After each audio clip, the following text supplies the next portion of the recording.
शराब घोटाले को लेकर दिल्ली के मुख्यमंत्री अरविंद केजरीवाल की मुश्किलें बढ़ती जा रही हैं। इस मामले में मनीष सिसोदिया और संजय सिंह को जेल भेजने के बाद अब ईडी के निशाने पर केजरीवाल है।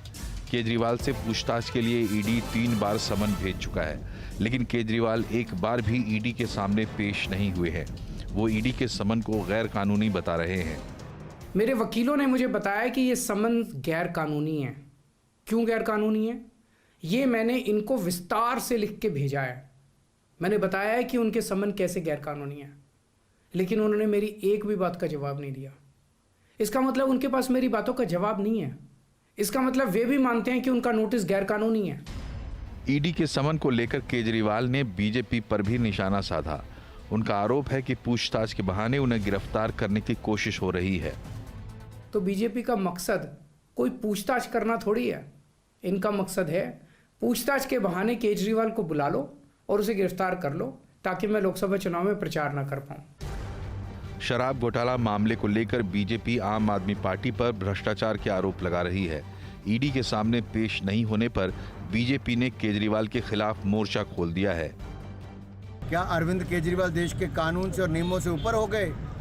आखिर ऐसा क्या डर है अरविंद केजरीवाल के मन में कि ये भ्रष्टाचार के गंभीर आरोपों के बावजूद ईडी के सामने पेश नहीं हो? कि 6-7 साल पहले इन्होंने ट्वीट किया था कि मेरा सर शर्म से झुक जाता है जब ईडी के और इनकम टैक्स के बार बार बुलाने पर राजनेता नहीं जाना। तो आज इनका क्या कहना है? आज इनका वही सिर है तो कोई और सिर है इनका? आज इनको शर्म नहीं आती है? शराब घोटाले के बाद दिल्ली में एक और घोटाले की आहट सुनाई दे रही है। दिल्ली के उपराज्यपाल वीके सक्सेना ने मोहल्ला क्लिनिक में फर्जी टेस्ट के आरोपों के खिलाफ सीबीआई जांच की सिफारिश कर दी है। इससे पहले खराब क्वालिटी की दवा के मामले में सीबीआई जांच की सिफारिश भी की जा चुकी है। मोहल्ला क्लिनिक में घोटालों के आरोप को लेकर बीजेपी केजरीवाल को घेर रही है। कदम कदम रफ्तार बढ़ाते हुए और फिर उसमें फेक पेशेंट्स और फेक बिल रेज करने की बातें मीडिया में आ रही हैं। यानी अभी तक तो दारू का घोटाला था, अब दवा का घोटाला भी हो गया। मोहल्ला क्लिनिक मामले में दिल्ली सरकार ने अपनी सफाई दी है। दिल्ली सरकार ने इसका ठीकरा अधिकारियों पर फोड़ दिया है। मोहल्ला क्लिनिक हो, दवाइयां हो,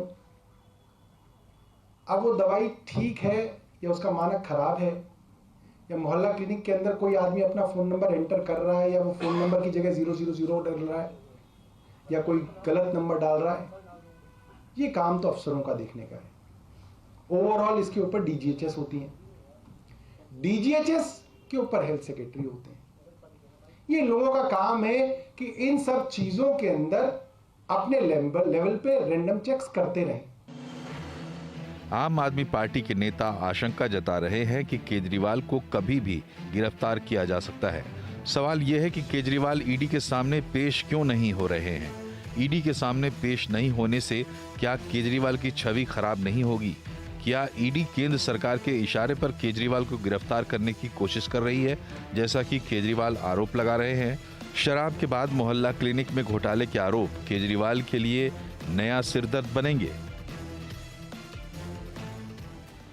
तो कई सारे सवाल हैं जो अब इस पूरे मामले से उठ रहे हैं। उन सभी के जवाब जानने की कोशिश आज हम करेंगे। हमारे साथ चर्चा में शामिल हो रहे हैं बीजेपी की प्रवक्ता शाजिया इल्मी, आम आदमी पार्टी के प्रवक्ता प्रवीण कुमार, कांग्रेस के प्रवक्ता अर्शप्रीत खड़ियाल, वरिष्ठ पत्रकार संजय सिंह और राजनीतिक विश्लेषक अकील अहमद। आप सभी का बहुत बहुत स्वागत है। तो प्रवीण साहब, आपसे ही शुरुआत करते हैं और पहला सवाल यही जो सबके मन में होगा कि आखिर क्यों अरविंद केजरीवाल साहब ईडी के सामने पेश होने से बच रहे हैं? उन्होंने कुछ बातें अपने बयान में कही है, लेकिन मैं आपसे जानना चाहता हूं। देखिए, ये भारतीय जनता पार्टी का जो ईडी का सम्मन है वो पूरी तरीके से गैर कानूनी है, क्योंकि उसमें कहीं डिफाइन नहीं किया गया कि वो गुनहगार के तौर पे बुला रहे हैं, आरोपी के तौर पे बुला रहे हैं, या गवाह के तौर पे बुला रहे हैं, सीएम के तौर पे बुला रहे हैं, पार्टी के मुखिया के तौर पे बुला रहे हैं। ये कहीं मेंशन नहीं किया गया। और सीधी तरीके से ईडी भारतीय जनता पार्टी के गोद में खेल रही है। उनका मकसद जो है जांच करना कतई नहीं है। उनका मकसद है कि लोकसभा चुनाव से पहले आम आदमी पार्टी जो इतने फुल फ्लैश के साथ कई सारे स्टेट्स में अपने कैंडिडेट्स उतारने वाली है, इंडिया गठबंधन का मजबूत अलायंस जो है, आम आदमी पार्टी एक उसमें बड़ा पार्ट प्ले कर रही है।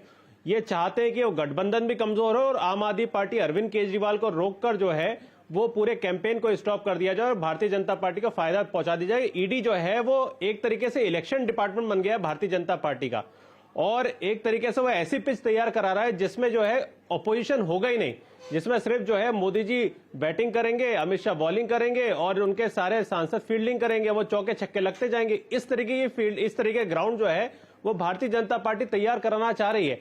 आज तक शराब जो घोटाला, जो कथित घोटाले लगातार कहते आ रहे इतने समय से, इतनी सारी रेड हो गई, 500 से ज्यादा रेड हो गई, अलग अलग जगह खंगाल दिए गए, लॉकर खंगाल दिए गए, सारी दीवारें तोड़ दी गई, लेकिन उसमें अल्टीमेटली मिला क्या? आज तक इनको 1 रुपए कहीं से बरामद नहीं हो पाए।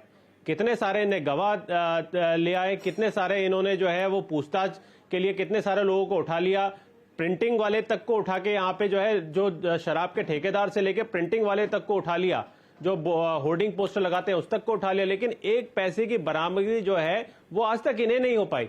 तो ये शराब घोटाला असलियत में शराब घोटाला है ही नहीं, ये असलियत में भारतीय जनता पार्टी की स्ट्रेटेजी है कि किस तरीके से आम आदमी पार्टी को रोका जाए, आम आदमी पार्टी को खत्म किया जाए, किस तरीके से अरविंद केजरीवाल की छवि को और आम आदमी पार्टी की छवि को धूमिल किया जाए, जो इनके आम आदमी पार्टी की काम कर। ठीक है, थोड़ा थोड़ा कन्वर्सेट करते चलते हैं। तो ठीक है, आप जो बातें कह रहे हैं वो आपने अपना पक्ष रखा, लेकिन बार बार, क्योंकि टेक्निकल मामला, ईडी जो आप जो भी कह लें कि वो किसके इशारे पे चल रही है, नहीं चल रही है, लेकिन वो एक संस्था है और वो अगर नोटिस भेज रही है तो उसमें टेक्निकलिटीज हैं। एक बार वो नहीं करेंगे, 2 बार नहीं करेंगे, और ये मामला जितना मुझे आइडिया है पीएमएलए के तहत है, जहां तो शायद उन्हें किसी एक्स्ट्रा नोटिस या किसी वारंट की भी जरूरत नहीं हो, चाहे तो जाके सीधे गिरफ्तार भी कर सकते हैं। तो क्या केजरीवाल साहब को इसमें सहयोग नहीं करना चाहिए या उनको नहीं जाना चाहिए, क्योंकि दोनों ही केस में वो गिरफ्तारी हो सकती है? नहीं, तरीके से अगर वो तो साफ तौर पे अरविंद केजरीवाल जी ने साफ तौर पे अपने पीसी के माध्यम से कह दिया है कि अगर उनके जो ईडी का नोटिस है, अगर उनके साफ तौर पे बता दिया जाएगा किस बिना पे वो बुला रहे हैं तो उसमें जाएंगे। और दूसरी बात, मैं एक और चीज कहना चाहता हूं आपके चैनल के माध्यम से कि कई सारे ऐसे घोटाले हुए देश में जिसमें बड़े बड़े पैसों की बरामदगी भी हुई, जिसमें फॉल्स डॉक्यूमेंट भी पाए गए, लेकिन वहां पर आज तक ना सीबीआई पहुंची ना ईडी पहुंची, वहां के नेता उठा के भारतीय जनता पार्टी में शामिल हो गए। और जैसे आपको पता है, अजीत पवार, इतना बड़ा स्कैम जो है अजीत पवार ने इरिगेशन का किया, उसको डिप्टी चीफ मिनिस्टर जो है, वो तो आप कह ही रहे। खैर, आपका तो जी आपका तो कहना है ही कि ईडी सरकार के इशारे पे काम कर रही है, इसलिए तो फिर ये सारी बातें ही बेमानी हो जाती है कि उन्होंने कब काम किया और कब काम नहीं किया।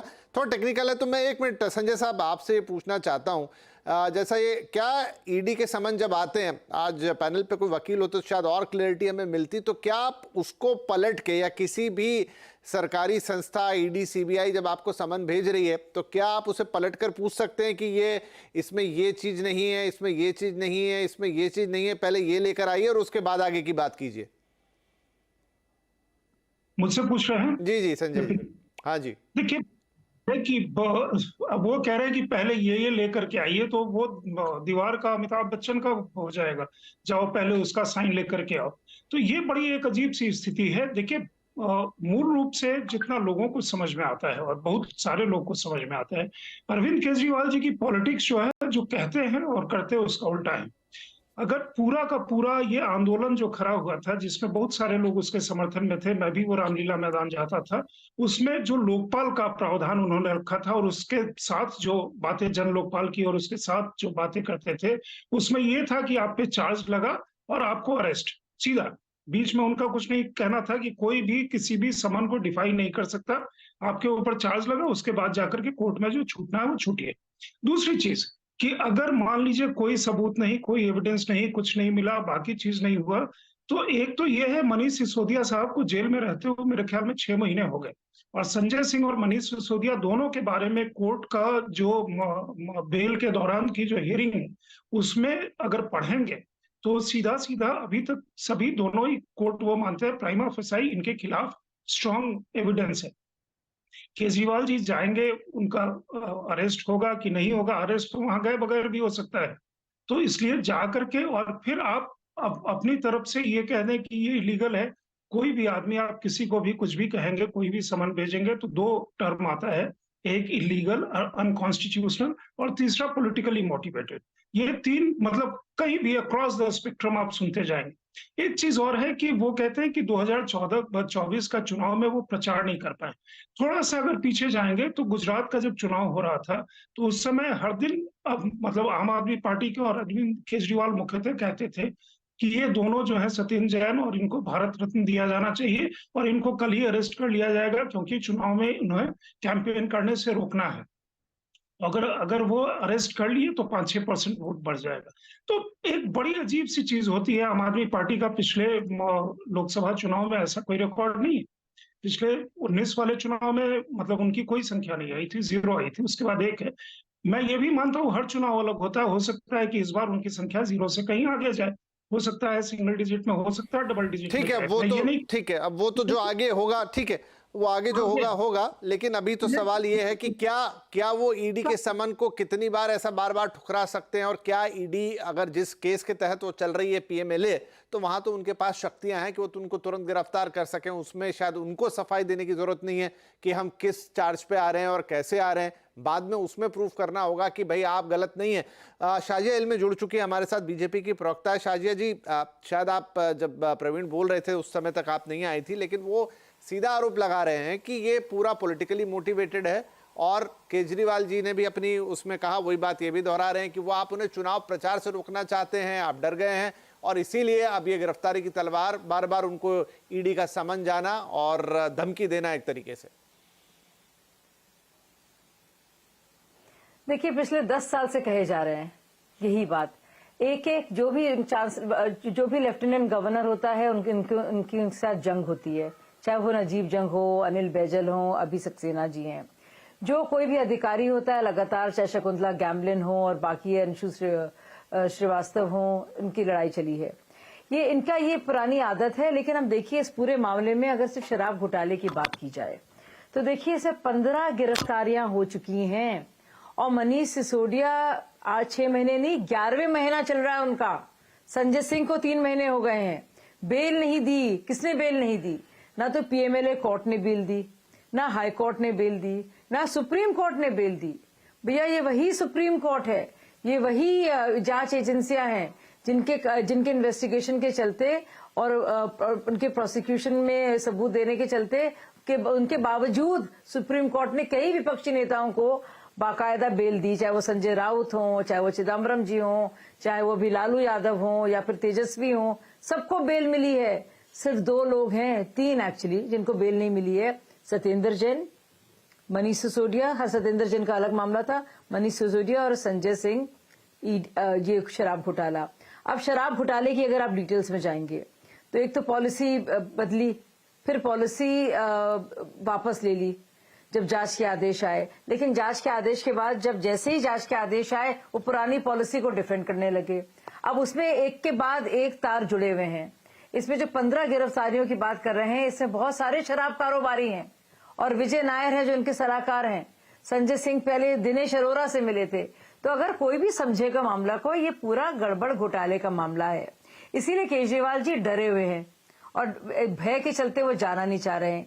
एक तरफ तो कहते हैं कि मैं सरकार बना लूंगा और जेल से चलाऊंगा सरकार को, मतलब हिम्मत तो देखिए, और दूसरी तरफ डर भी लग रहा है। वो जानते हैं कि जब जाएंगे, और ये भी मैं बता दूं कि ईडी को ये बताने की जरूरत नहीं है कि आपको किस कैपेसिटी में लिया जा रहा है। हो सकता है कि विटनेस के तौर पर आप जा रहे हो सकता है कुछ सवालात आपसे पूछने हो वो हो, लेकिन जिस तरह के आप जवाब देंगे हो सकता है पता लगे उससे कि आप वाकई में इसमें सम्मिलित है। जिस तरह से आपने जवाब दिए हैं तो हो सकता है आप अक्यूज बन जाएं। तो ये किसी तरह से जो अरविंद केजरीवाल कानून पढ़ा रहे हैं ना, कुछ नया किस्म का कानून सबको, तो मैं बता दूं कहीं लिखा नहीं है कि ईडी बताएगी बहैसियत क्या, कि आप कन्वीनर हैं आम आदमी पार्टी के, कि आप चीफ मिनिस्टर हैं, कि आप साधारण नागरिक हैं। और ये भी मैं आपको बता दूं कि जब अरेस्ट वारंट होता है तो वो अरेस्ट वारंट होता है, वो समन नहीं होता। लेकिन समन्स के दौरान जब ऑनगोइंग इन्वेस्टिगेशन चल रही है तो आप जाते हैं, आप ज्वाइन करते हैं। ये क्या आप कर रहे हैं कि सोशल मीडिया कैंपेन कर रहे हैं और एक लीगल कॉरेस्पॉन्डेंस क्या आपने शुरू कर दिया है। एक संवाद, आप बाकायदा पर्चियां और चिट्ठियां और खत किताबत कर रहे हैं जो पब्लिक डोमेन में ला रहे हैं। कभी आपने सुना है कि ईडी जो है खत किताबत करे? और सीबीआई की जांच और ईडी की जांच दोनों में ठीक है अंतर शाहजा जी। सीबीआई की जांच क्यों हुई थी, ये भी नहीं, मैं बता दूं कितने झूठ इसमें है। मैं एक एक झूठ का पर्दाफाश करना चाहती हूँ। आखिरी बात, तो एक मैं शाहजा जी आपके पास आता हूँ, दोबारा आता हूँ जी दोबारा आता हूँ, लेकिन प्रवीण बार बार कुछ कहना चाह रहे हैं तो हम अल्टरनेट बात करते चलते हैं। हाँ प्रवीण, और बाकी के 2 मेहमान हैं, उनके पास भी मुझे जाना है, बोलिए फटाफट। विपिन जी, एक छोटी सी बात मैं पूछना चाहता हूं। ये ईडी के मामले जो हैं 2014 के बाद 4 गुना बढ़े, लेकिन 95% जो है सिर्फ अपोजिशन को टारगेट किया गया। सिर्फ अपोजिशन के जो नेता हैं उनको उठा के जो है वो ईडी के केस लगाए गए, जेल में पकड़े गए। और उसके बाद सुनिए, अरे सुनने का पेशेंस रखिए शाजिया जी, अरे पुराने साथी हैं आप, सुनने का पेशेंस रखिए।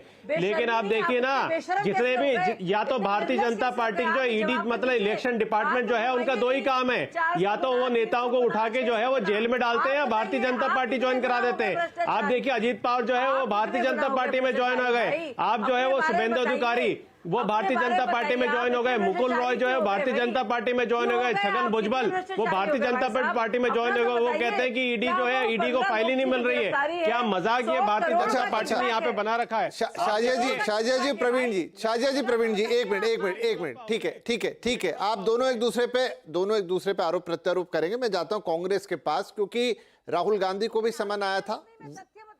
जी आ रहा हूं शाहजिया जी, आपके पास भी आ रहा हूं। तो अर्शप्रीत हैं हमारे साथ। अर्शप्रीत, इसमें आपका क्या कहना? मैं इसलिए थोड़ा सा इंटरेस्टेड हूं ये सुनने में। राहुल गांधी को भी समन आया था, आपको भी, यानी कि कांग्रेस को भी आपत्ति थी, लेकिन वो गए थे, पेश हुए थे और कई बार हुए थे।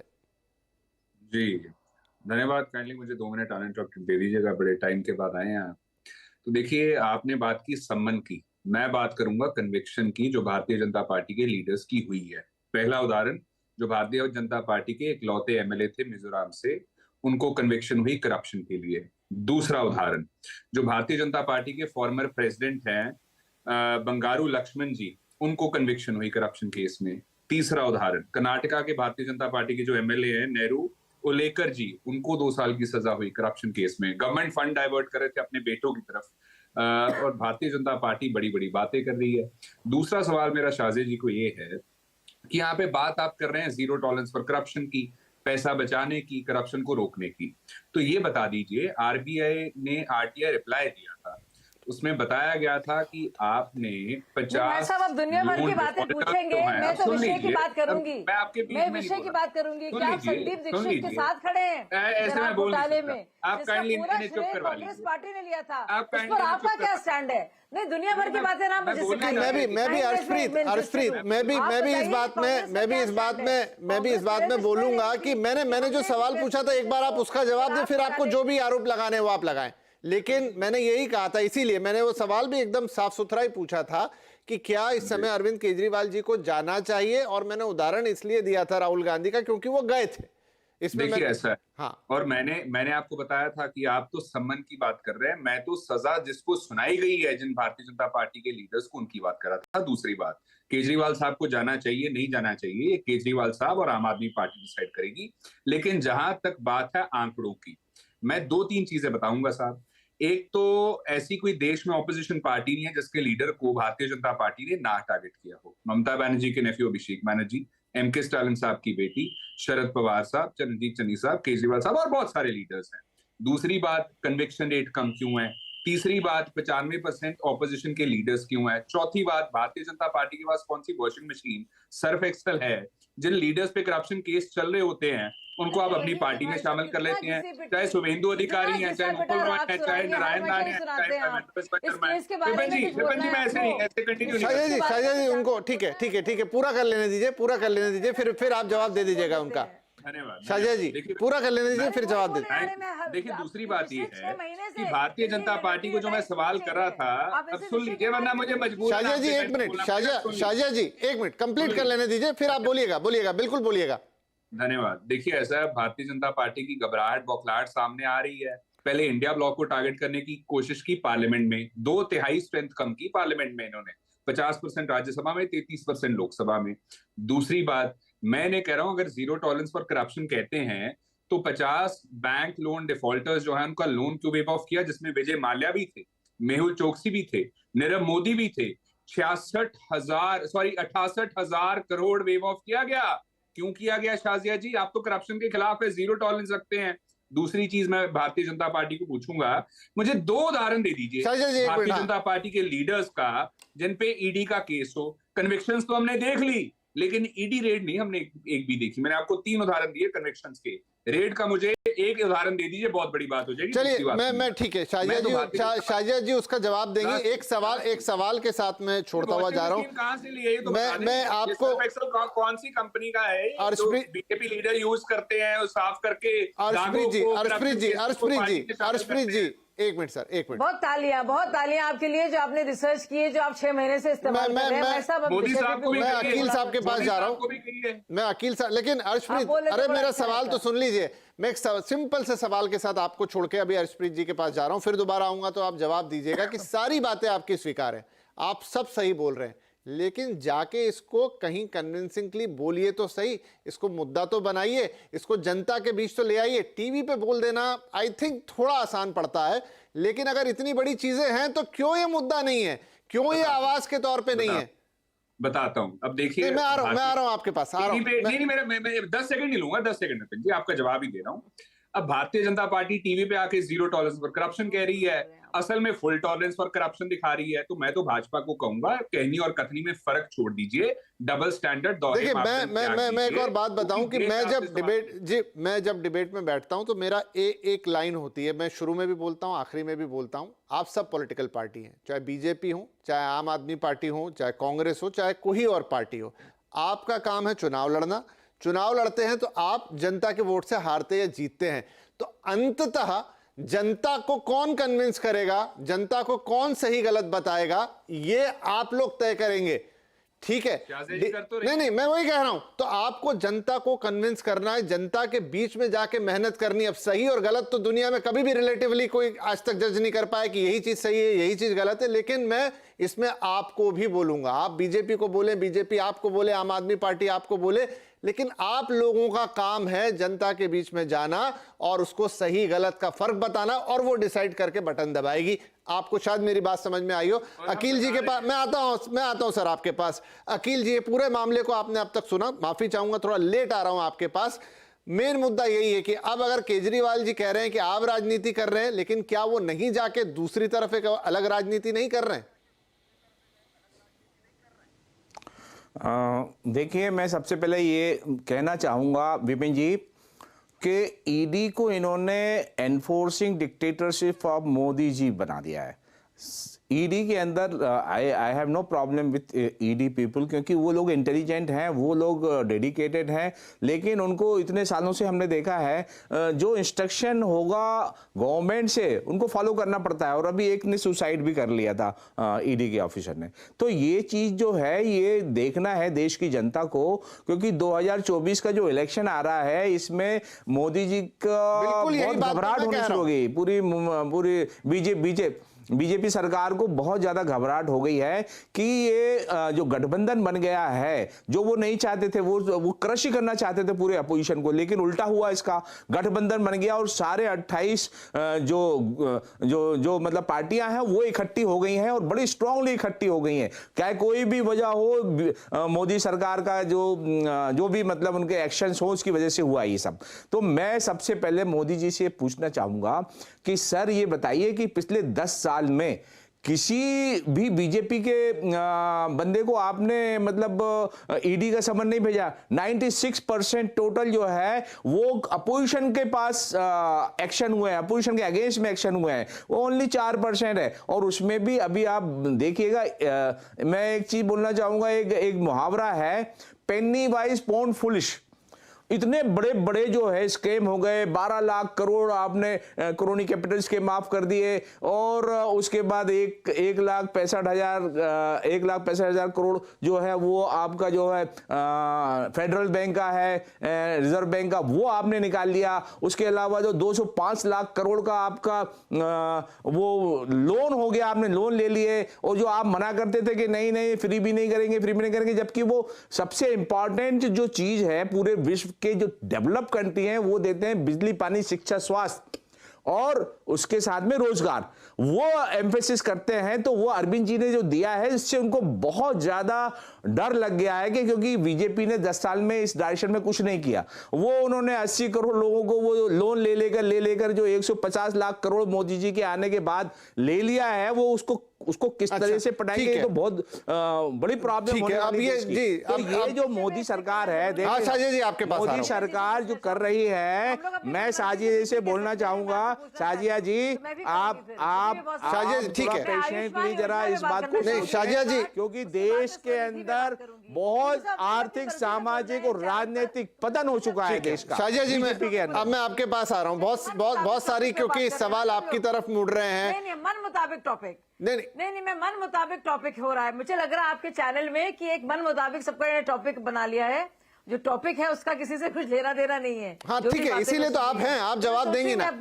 मैं भी अपना मन मुताबिक टॉपिक है। नहीं, तो मैं आयुष्मान योजना में बात करना चाहूंगी, मैं पीएम के अन्नदाता। हाँ, मैं आ रहा हूँ शाजिया जी बात करना चाहूंगी 2G और कोलगेट घोटाले की, मैं उनसे बातों की बात करना चाहूंगी। नहीं, मैं आ रहा हूँ देखिए साहू जी का जो 350 करोड़ मिला है, क्योंकि मैं इस टॉपिक से मुझे लगता नहीं किसी का कुछ लेना देना। देखिए जवाब आएगा नहीं, ये तो आप भी समझ रही हैं, आप भी समझ रही हैं कि उस दिशा में तो जवाब आएगा नहीं, तो वो इसीलिए मैं आपके पास लेकर आ रहा हूं। अब बहुत सारी चीजें आपकी तरफ मोड़ी गई है कि ईडी ने आज तक 95% जो समन भेजे हैं वो विपक्षियों को ही भेजे हैं। मेरे ख्याल से दूसरी सरकारों में भी यही होता रहा है कि कोई मंत्रियों पे तो समन नहीं आए होंगे।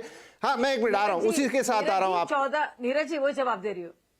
नीरज जी मैं छोटी सी बात, 14 पार्टियां बाकायदा सुप्रीम कोर्ट गईं यही सारी दलीलें लेकर 6 अप्रैल 2023 आप देख लीजिए, और कहा कि भाई ईडी ये कर रही है, इस मामले में ये नहीं होना चाहिए। तो बाकायदा कहा गया है, और ये सुप्रीम कोर्ट की तरफ से आया है, चंद्रचूड़ जी की नेतृत्व में जो बेंच थी, उसमें ये कहा गया है बाकायदा कि आप हर एक मामले को जोड़ नहीं सकते, और ये नहीं कह सकते कि सारे मामले, क्योंकि वो विपक्ष के हैं, हर एक मामले के इंडिविजुअल मेरिट्स और डीमेरिट्स हैं, और वो खारिज कर दिए गया। सारे 14 पार्टियां लौटकर आ गई। आपको याद है राफेल के मामले में भी सब पार्टियां गई थी, नहीं मुख्य तौर पर कांग्रेस गई थी, और क्या कहा था कि देखिए जिस तरह से स्पेसिफिकेशंस भी मिले हैं राफेल डील के, साफ लगता है कुछ घोटाला है। उसमें भी जानकारी दी गई, सुप्रीम कोर्ट ने खरी खरी सुनाई और मुंह की खानी पड़ी। तो ये बार बार कोशिश करते हैं। अब क्योंकि इस विषय पर जवाब देते नहीं बन रहा है।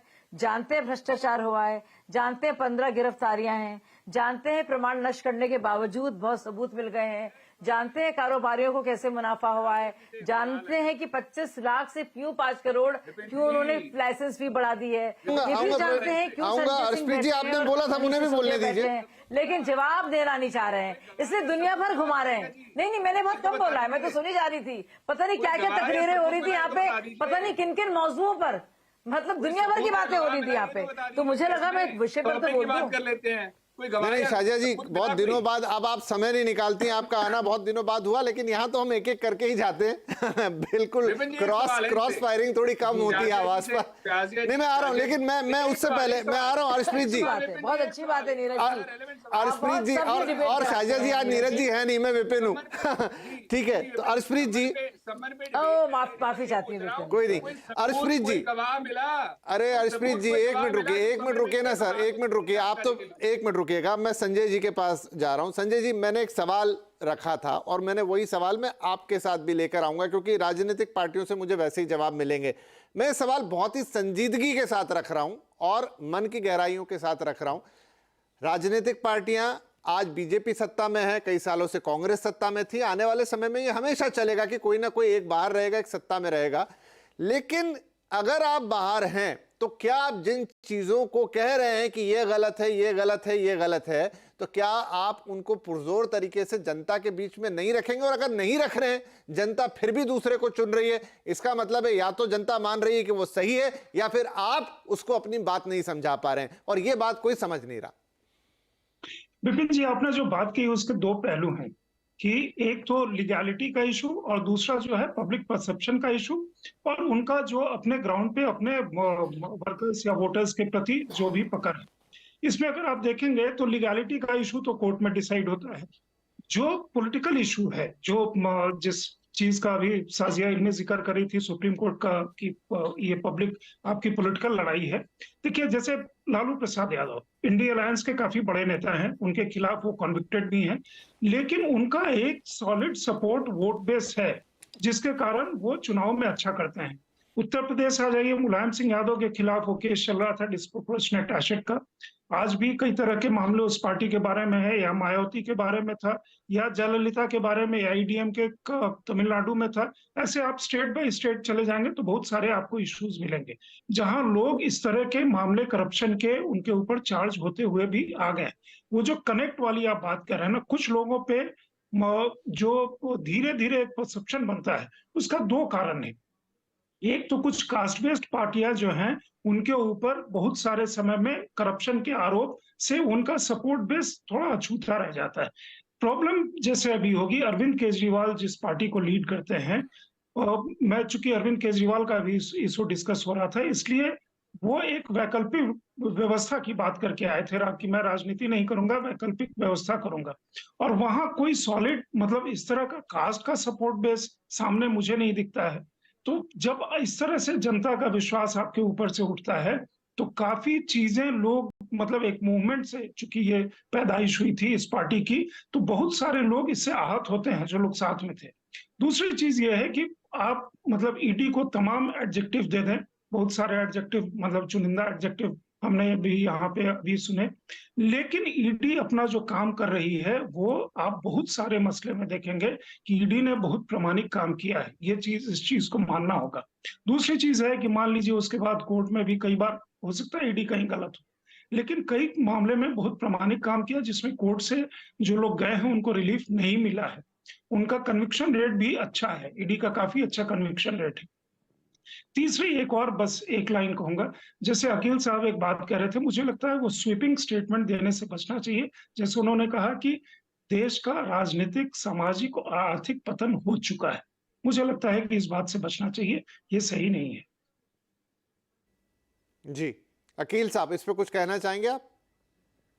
जी जी जी जी जी देखिए, आप अगर आप राजनीति की बात करें तो ऐसी कंडीशन आज तक कभी हमारे देश में नहीं आई है कि मतलब 150 मेंबर ऑफ पार्लियामेंट को आप बाहर कर दें, सस्पेंड कर दें, और जो 3 तो ड्रैकोनियन लॉ है उसको पास करने के लिए आपने ट्राइबल चीजें जो हमारे जाखड़ साहब ने पता नहीं कौन सा लॉजिक दे करके उनको हटाया है, और उनके खुद के बंदे जो है वो बोल रहे हैं इस बारे इसके अगेंस्ट में। तो ये एक तो ये बात हो गई। दूसरी चीज ये है कि आप आर्थिक आप बताइए, 142 नंबर पे हमारा देश पहुंच गया है पर कैपिटा इनकम, प्रति व्यक्ति आय 140 थी 2 महीने पहले, अभी 142 हो गई है, और ये एक और डाउन होती जा रही है। आप कहां से डेवलप कंट्री की बात कर रहे हैं? 22 करोड़ लोग भूखे सो रहे हैं हमारे देश के अंदर, और हंगर इंडेक्स में जो भूखमरी का इंडेक्स है उसमें 111 नंबर पहुंच गए हैं। बताइए आप। देखिए, अभी तक तो मैं उनकी बात में हाँ नहीं मिला रहा था, लेकिन यहाँ पे फिर मुझे शाजिया की बात सही लगेगी कि ये तो फिर हम डिबेट किस चीज पे कर रहे हैं, या तो कोई विषय बदल के डिबेट कर ली जाए। लेकिन आज जिस मसले पे बात हो रही, थोड़ा तो उसके इर्द गिर्द रहेंगे। या तो आप बता दीजिए कि भारतीय जनता पार्टी पूरी तरह गलत है, तो बात खत्म हो गई। वो कह देंगे आप पूरी तरह गलत है, तो फिर डिबेट क्या? यही रीजन है ना, उनको हार नजर आ रही है, बीजेपी को हार नजर आ रही है 2024 में, इसलिए बौखला रहे हैं ये, और ये इस तरह की हरकतें कर रहे हैं, फंसाने की कोशिश कर रहे हैं पूरे अपोजिशन को, बिना किसी रीजनेबल रीजन के, बिना किसी। आप देखिए, छोड़ा नहीं। अरे एक बार बताइए, एलजी क्या कर रहे हैं बताइए? आपने एक्ट लेकर के आई है शाजिया जी, एक्ट लेके आए शाजिया जी, आप भी, आप तो जो इन्होंने प्रश्न दिया, प्रश्न पूछा ना, एक मिनट अकील साहब, शाजिया जी, आप तो सिर्फ इतना बताएं कि क्या भारतीय जनता पार्टी डर रही है 2024 में? एक नए पैसे का दिल्ली सरकार को नुकसान नहीं हुआ है, एक नए पैसे का भी फायदा होना था। तो फिर शराब नीति क्यों बदल दी? फिर शराब नीति वापस क्यों ली? सर, ये सवाल भी आएगा। अगर ऐसा ही था तो शराब नीति वापस क्यों ले ली? देखिए, करना पड़ गया ना, करना पड़ गया। आप बताइए, इस बुरी तरह से वो हमारे जो एलजी साहब ऑब्जेक्शन ले रहे थे, और जिस तरह से बात कर रहे थे, तो जब कहते हैं केजरीवाल कि मैं सबसे बड़ा और कट्टर ईमानदार हूं, और बात वो भी नहीं है, कहने की भी नहीं है। अगर कोई प्रॉब्लम नहीं है तो आप वापस क्यों लेंगे? इसका बात का जवाब दूं मैं मैं जवाब दे रहा हूं ना इसका। देखिए जो जो जो इन्होंने एक के साथ एक फ्री किया था ना, पूरे एनसीआर के क्षेत्र में, पूरे दिल्ली के आसपास जो मतलब प्रॉफिट कमाते थे ना, जो गवर्नमेंट के ऑफिसर्स के थ्रू, गवर्नमेंट की शॉप्स वहां पर थी और पहले दिल्ली में भी थी, वो सब खत्म हो गया इनका प्रॉफिट। इनको इसलिए सबसे बड़ी प्रॉब्लम हो रही थी कि हमारा जो है पैसा इनकम इतना लाखों करोड़ों आता था वो खत्म हो गया, और पूरा यूपी से और हरियाणा से सारे लोग आकर के दिल्ली से शराब ले जा रहे थे, और दिल्ली वालों को फायदा, दिल्ली गवर्नमेंट को फायदा हो रहा था, और प्राइवेट वाले जो रियली मेहनत कर रहे थे उनको फायदा हो रहा था। तो ये इनको इसीलिए ये प्रॉब्लम हुई कि ये तो हमारा सारा दो नंबर का पैसा, क्यों नहीं, इसका जवाब कहां आया, वापस क्यों नहीं सर? इसीलिए चलिए, शायद प्रवीण कुछ कहना चाह रहे हैं। प्रवीण, ये सवाल बहुत पुराना है, लेकिन वापस क्यों नहीं? देखिए एक्ट बनाया घोटाले के, LG is the responsible for Vipin ji देखिए घोटाले के ऊपर अकील साहब, ठीक है, अब प्रवीण खुद ही बता रहे हैं तो उनको सुन लेते हैं। तरीके से दोहरे रवैये हैं विपिन जी, भारतीय जनता पार्टी के करप्शन के ऊपर दोहरे रवैये हैं। इस वजह से पूरे देश भर में एक मैसेज है कि भारतीय जनता पार्टी घोटाले के नाम पे और ईडी और सीबीआई के कार्य को साथ में लेके और सामने रख के जो है वो नेताओं को परेशान कर रही है। जब इनके नेता घोटाला करते हैं तब उनको पूरी तरीके ये बात तो हमने 2-4 बार कर ली प्रवीण साहब ने। अभी जो बात आई कि अगर शराब नीति में सब कुछ सही था तो उसे वापस क्यों लिया आपकी पार्टी ने? रहना था उसके ऊपर, फिर जो होता। नहीं बिल्कुल, वो तो आम आदमी पार्टी ने शराब नीति बनाई थी, और जिस तरीके से वो शराब नीति इंप्लीमेंट करनी थी वो प्रॉपर तरीके से शराब नीति इंप्लीमेंट करने ही नहीं दी। जिस तरीके से एलजी साहब ने अनऑथराइज जो कॉलोनीज थी वहां पे जो दुकानें खुलनी थी, वहां पे जो वेंडर्स खुलने थे, वहां पे सही तरीके से इंप्लीमेंट नहीं करने दी। प्रवीण जी, इसमें तो फिर पता है। देखिए, अब तो मोहल्ला क्लिनिक पे भी आरोप लग गए, वो भी बंद कर देंगे, उन्हें भी वापस ले लेंगे। आप जो नहीं, आप किसको बेवकूफ बना नहीं, मोहल्ला क्लिनिक पे भी अब आरोप लगा दिए एलजी साहब ने, तो क्या आप उन्हें भी बंद कर देंगे, उनको भी वापस ले लेंगे? विपिन जी देखिए ना, आप ये 400 फाइलें उन्होंने भारतीय जनता पार्टी के एलजी साहब ने जो है इन्होंने 400 सुन तो लीजिए शाजिया जी, पेशेंस तो रखिए थोड़ा। अरे पेशेंस तो रखिए, पेशेंस तो रखिए, ऐसे बीच में। अच्छा शाजिया मैम उनकी बात सुन लीजिए, फिर रिप्लाई कीजिएगा, क्योंकि सोचो आप आपकी बात भी नहीं सुन पाएंगे। यार कहला लोगे, ऐसा नहीं है। हिंदुस्तान की जनता इतनी मूर्ख नहीं है। चलिए बोलिए। साहब ने 400 फाइलें जो है वो दिल्ली सरकार की मंगवाई थी, लेकिन आज तक उसमें एक भी घोटाला जो है वो उन फाइलों में प्रूव नहीं हो पाया।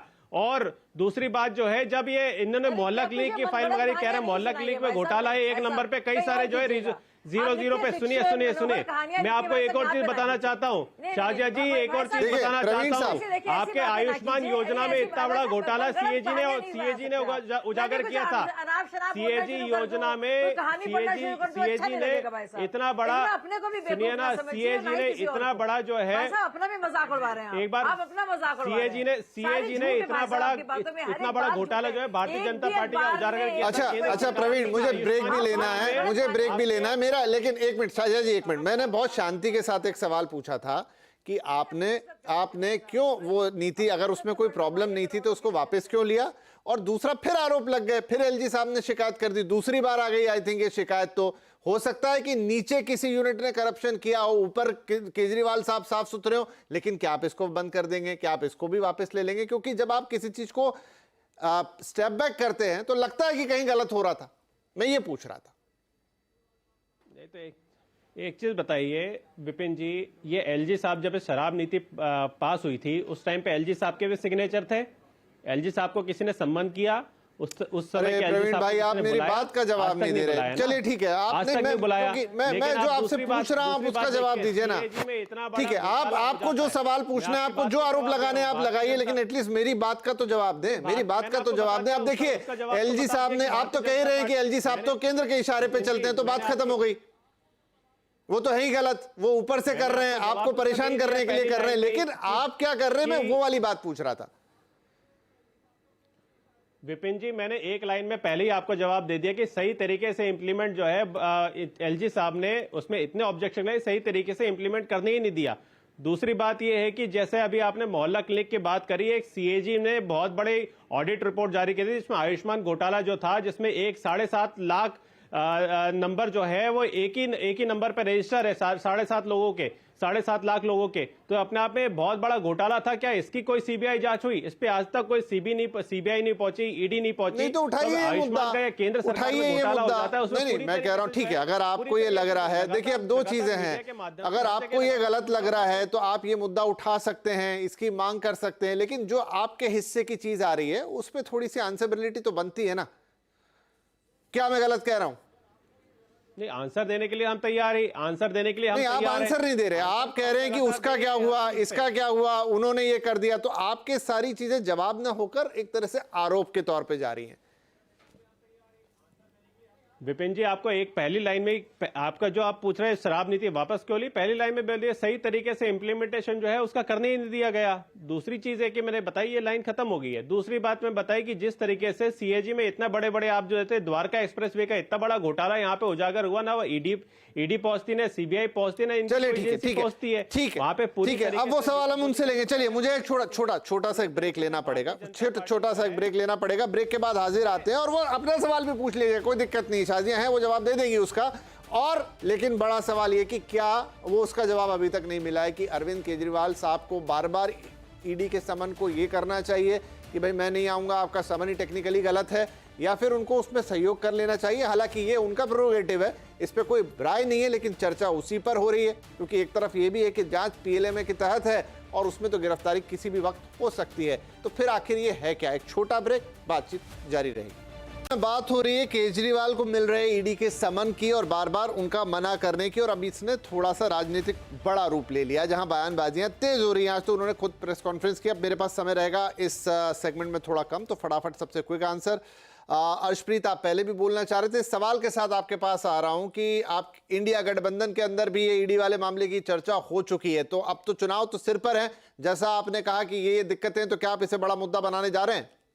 बिल्कुल, और आप देखिए बड़ा मुद्दा क्यों नहीं बनेगा।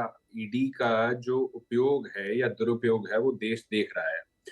और मैं तो आपको एक लेटेस्ट एग्जांपल दूंगा। 2 दलित किसानों को ईडी ने नोटिस दिया, और कोइंसिडेंस की बात देखिए, वो दलित किसानों का एक लीगल मसला चल रहा था, कानूनी मसला चल रहा था एक लोकल बीजेपी लीडर के साथ।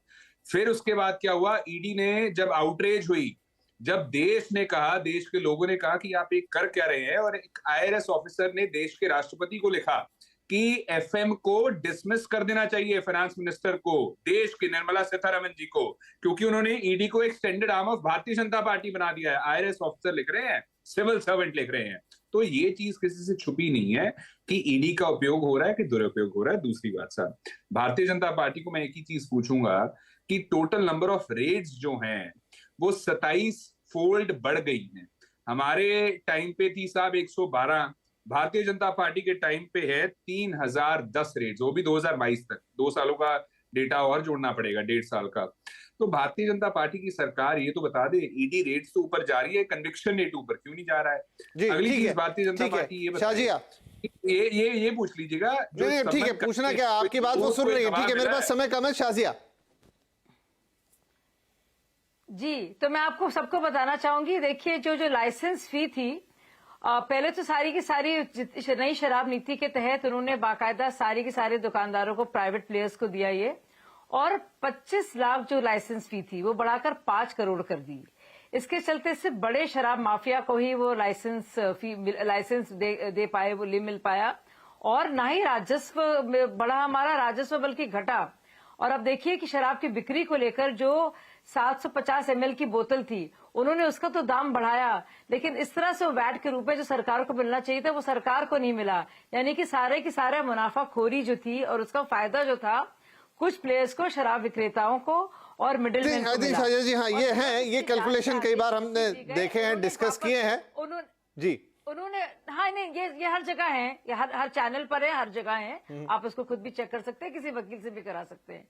तो आप ये देखेंगे नहीं, मैं अपनी बात रखूं क्योंकि मेरे ख्याल से मैं ही विषय पर बोल रही हूँ। तो अब केजरीवाल कौन है ये कहने वाले कि भाई समन गलत है, गैर कानूनी है? अगर उनको समन में इलीगैलिटी नजर आ रही है, समन में तो वो लिख रहे हैं कि क्या सरकार जो है जज भी है, जल्लाद भी है।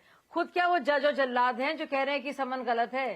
कोर्ट में जाएं, कोर्ट से पूछें, क्यों डर रहे हैं कोर्ट में जाने से? बताएं कोर्ट को जाकर, देखिए मुझे गलत इलीगल समन भेजे गए, और अगर आपने कुछ बुरा किया ही नहीं है, आप जेल में भी चलाने के लिए तैयार है अपनी सरकार को। सारे के सारे आपके मंत्रिमंडल तो बैठे ही हुआ है वहां पे, और आपने सर्वे भी करा लिया है, और आपके लोग क्या चाहते भी है कि आप जेल में सरकार चलाएं। तो आपको जाने में क्या, आपको क्यों डर लग रहा है? आपकी क्यों ठीक है, क्या कांग्रेस की बात का कोई उत्तर देना चाहिए, क्योंकि वो भी ईडी से जुड़ा हुआ प्रश्न है। क्योंकि आप जानते हैं कि आप पूरी तरह से भ्रष्टाचार में लिप्त हैं।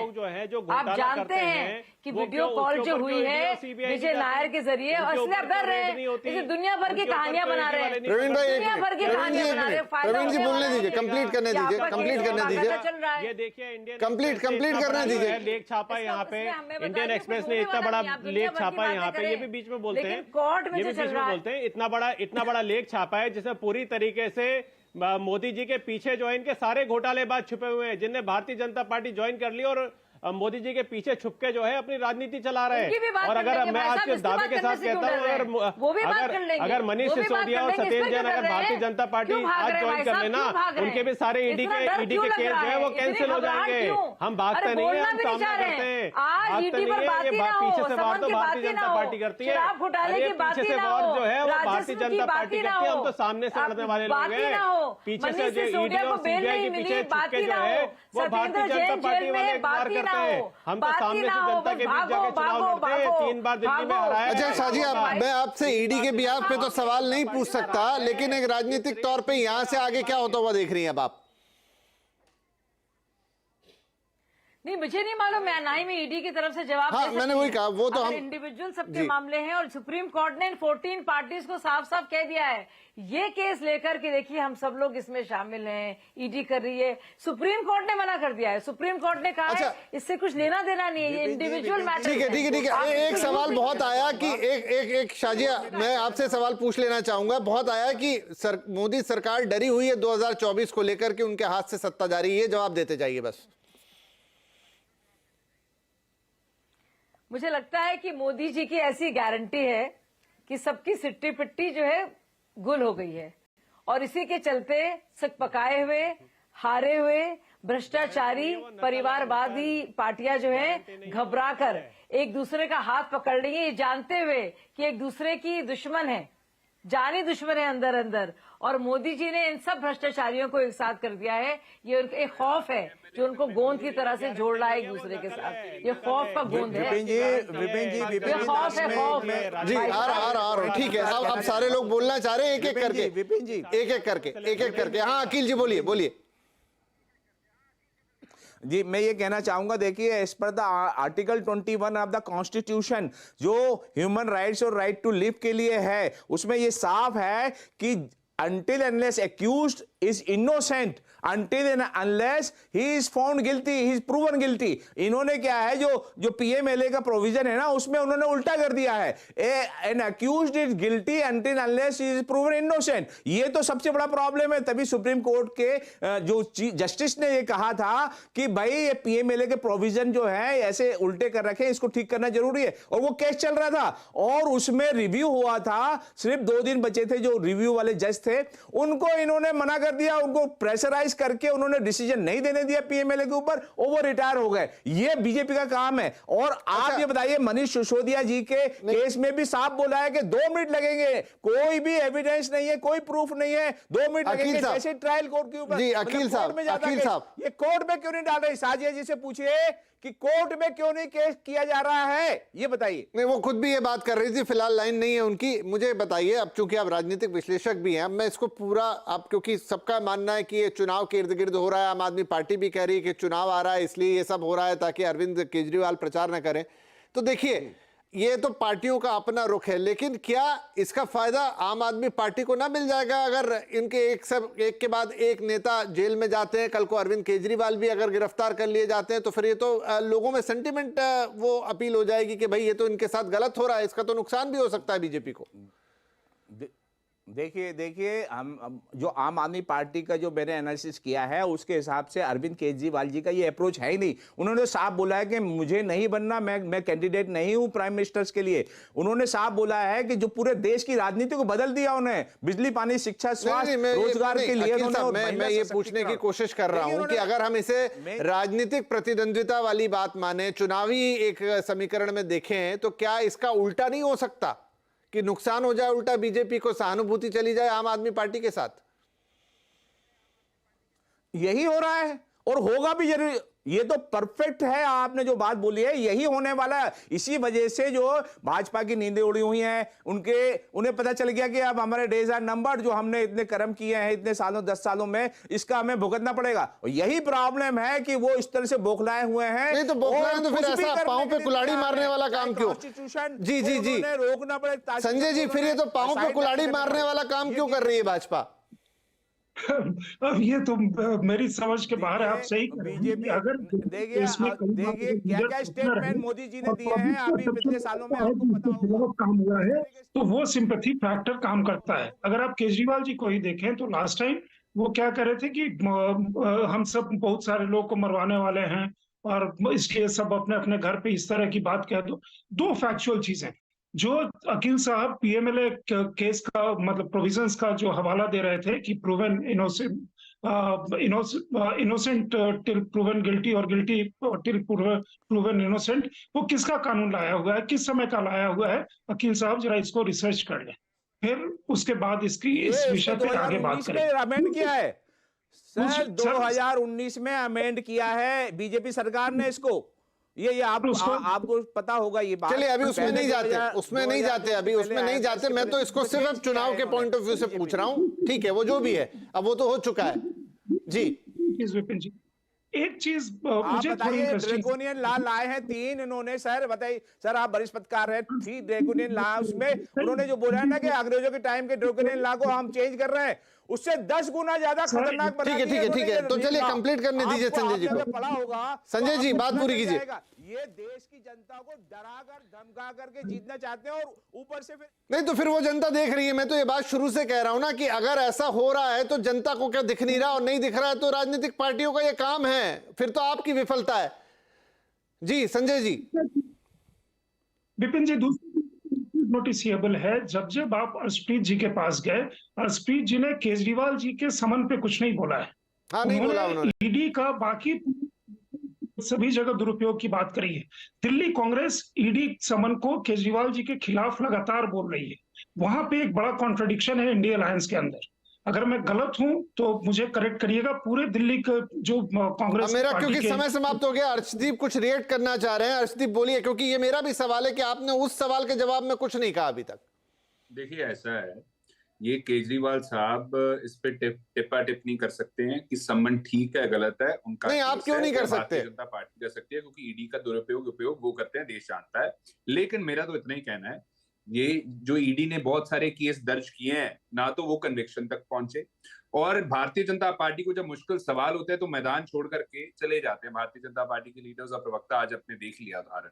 सो मेरा तो इतना ही कहना है, अगर काम को शुरू करते हैं तो उसको पूरा किया कीजिए। ईडी कन्विक्शन नहीं करवा पा रही और भारतीय जनता पार्टी के प्रवक्ता सवालों के जवाब नहीं दे पा रहे। चलिए ठीक है, 1 मिनट, प्रवीण कुमार अपना हाथ उठा रहे। प्रवीण जी बताएं। विपिन जी, एक छोटा सा सवाल का जवाब दिए बगैर शाजिया इल्मी जी मैदान छोड़ के भाग गई कि आयुष्मान घोटाले में जो इन्होंने 7.5 लोगों के एक ही नंबर पर रजिस्टर कर दिए थे, इतना बड़ा घोटाला, और कई सारे मृत लोगों के जो है उन्होंने इलाज दिखा दिए थे। इतना बड़ा देखिए, मैं पहले तो एक बात साफ कर दूं, मैं एक बात साफ कर दूं। अब देखिए, हम लोग क्योंकि सब राजनीति से हैं, लेकिन अच्छा नहीं लगता, वो पहले से तय था, क्योंकि उनका एक तय कार्यक्रम पे उनको जाना था, इसलिए उन्होंने पहले से दरखास्त दी थी। तो मैं उसको थोड़ी सी क्लैरिटी दे दूं कि ऐसा नहीं है, और आप भी ना बोले तो बेहतर है कि कोई मैदान छोड़ के गया या नहीं गया। अब अपनी बात रख ली, क्योंकि वो पहले से तय था। कोई दिक्कत नहीं है, लेकिन कम से कम विपिन जी, इस बात का जो इतनी बार लगातार उन्होंने डिबेट में बोला, इतनी बार इंटरप्ट किया, लेकिन इतनी छोटी सी बात का उन्होंने जवाब नहीं दिया। और इसमें और मैं आपको एक और इन्फॉर्मेशन दे देता हूं, जिसने आयुष्मान घोटाला उजागर किया था, उस अधिकारी का जो है वो ट्रांसफर कर दिया गया, उसको पनिशमेंट। तो मेरा प्रवीण साहब बस यही एक गुजारिश है। ठीक है, बिल्कुल हो सकता है कि आपकी बातें सही हो, बिल्कुल आप इनको रखिए, जनता के सामने उजागर कीजिए, वो बात लेकर जाइए, जनता के मानस पटल पे रखिए। लेकिन मेरा थोड़ा ये था कि आज अगर ये सवाल इस मुद्दे पे आया है जहां पर अरविंद जी मना कर रहे हैं, वो अपनी तरफ से कह रहे हैं कि पॉलिटिकली मोटिवेटेड है, इसमें टेक्निकली कुछ खामियां हैं, बता नहीं पा रहे, तो मेरा सवाल ये था कि सिर्फ मैं वो जान पाऊं सभी से, इसमें कोई और आगा पीछा नहीं था। क्योंकि मेरा ये मानना है कि फाइनली ऐसा नहीं कि कोई देखता सुनता समझता नहीं है, जनता को समझ में आता है। अब यह है कि क्या उनको समझाया जा रहा है या उनको किसी और की बात समझ में आ रही है, और जिसकी बात उन्हें समझ में आ रही है वो उसको आगे लेकर आ रही हैं, और यही आप पॉलिटिकल पार्टीज का काम है। फिलहाल आप सभी महानुभावों का इस कार्यक्रम में शामिल होने के लिए मैं धन्यवाद करूंगा। नमस्कार।